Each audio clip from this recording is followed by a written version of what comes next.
एक बार एक बहुत बड़ा बिजनेसमैन एक छोटे से गांव में जाता है। उसका प्लान होता है कि उस गांव में एक फैक्ट्री लगानी है। वो एक ऐसी जगह तक पहुंच जाता है जहां पर उसके सामने नदी होती है और उसके सामने गांव होता है। अब उसके पास में दो ऑप्शंस होते हैं। एक कि वो सड़क के रास्ते से घूम करके उस गांव तक पहुंचे, जिसमें करीब करीब 8 घंटे लगेंगे क्योंकि डायरेक्ट कोई रास्ता नहीं है वहां तक पहुंचने का। दूसरा कि सिर्फ 20 मिनट में एक नाव में बैठ करके उस नदी को पार करके उस गांव तक पहुंच जाए। तो अपना टाइम बचाने के लिए उसने उस नाव में बैठने का डिसीजन लिया। वो नाव बहुत ही छोटी सी थी, जिसमें एक तरफ एक आदमी बैठा था जो कि नाव चला रहा था और दूसरी तरफ ये बिजनेसमैन बैठा हुआ था।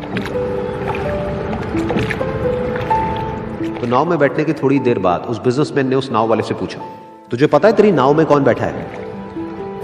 तो नाव वाले ने बड़े ही भोलेपन से कहा हाथ जोड़ करके, नहीं साहब मुझे नहीं पता आप कौन है। तो बिजनेसमैन बोला, अरे तू अखबार नहीं पढ़ता है क्या? हर दूसरे दिन मेरी फोटो आती है अखबार में।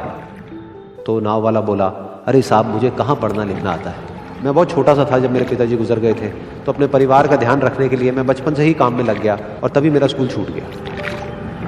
ये सुन करके उस बिजनेसमैन ने उसका मजाक उड़ाते हुए उसको कहा, तुझे पढ़ना लिखना तक नहीं आता है, ऐसी जिंदगी का क्या फायदा? ये सुन करके उस नाव वाले को बुरा तो लगा, लेकिन उसने कुछ नहीं कहा।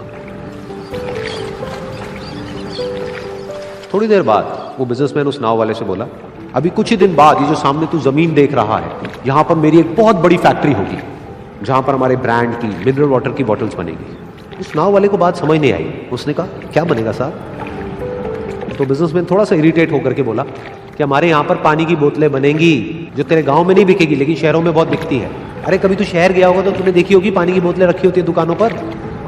फिर वो नाव वाला बोला, अरे साहब मुझे कैसे पता होगा, मैं तो कभी इस गांव से बाहर गया ही नहीं। फिर वो बिजनेसमैन उसके ऊपर हंसते हुए बोला, तू कभी इस गांव से बाहर तक नहीं गया, तुझे पता ही नहीं कि शहर क्या होता है? अरे ऐसी जिंदगी का क्या फायदा? उसकी ये बात सुन करके उस नाव वाले को सच में लगने लगा कि मेरी जिंदगी शायद किसी काम की नहीं है। अपनी सोच की वजह से उसका नाव से ध्यान हटा और तभी नाव की टक्कर हो गई एक बड़े से पत्थर से, जिसकी वजह से नाव में पानी भरने लगा और नाव डूबने लगी। उस जगह पर पानी बहुत ही गहरा था और किनारा दूर था।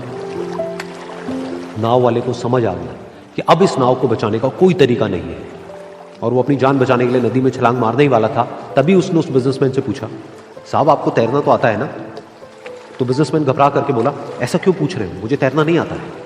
उसकी ये बात सुन करके नाव वाले को हंसी आ गई और वो बोला, अरे साहब आपको तैरना तक नहीं आता, ऐसी जिंदगी का क्या फायदा?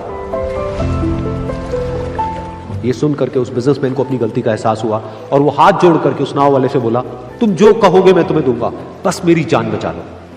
तो उस नाव वाले ने बोला, अरे साहब आप घबराओ नहीं, मुझे सिर्फ तैरना नहीं आता है, मुझे डूबते हुए लोगों को बचाना भी आता है। आप मुझे कस के पकड़ लो, मैं आपको कुछ नहीं होने दूंगा। और फिर उस नाव वाले ने ना सिर्फ अपनी बल्कि उस बिजनेसमैन की भी जान बचाई। तो इस कहानी से हम एक बहुत बड़ी सीख ले सकते हैं कि हमें जिंदगी में कभी भी किसी का भी मजाक नहीं उड़ाना चाहिए या उसको अपने से कम नहीं समझना चाहिए, क्योंकि हमें नहीं पता कि हमें कब, कहां, कैसे, किसकी जरूरत पड़ जाए।